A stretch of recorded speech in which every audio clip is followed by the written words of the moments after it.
Hi guys, welcome to How to Maximize. In this video, I will show you how to change country time in eFootball. First, open the eFootball app. Wait for it to load.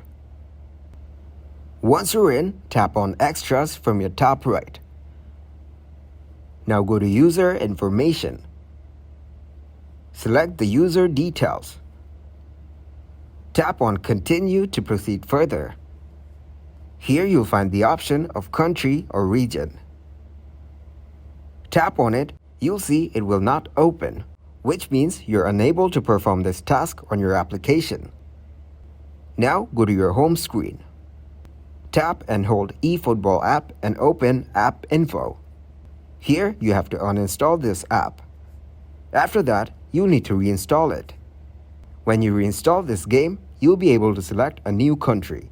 Thanks for watching, and please leave a like, subscribe, and share.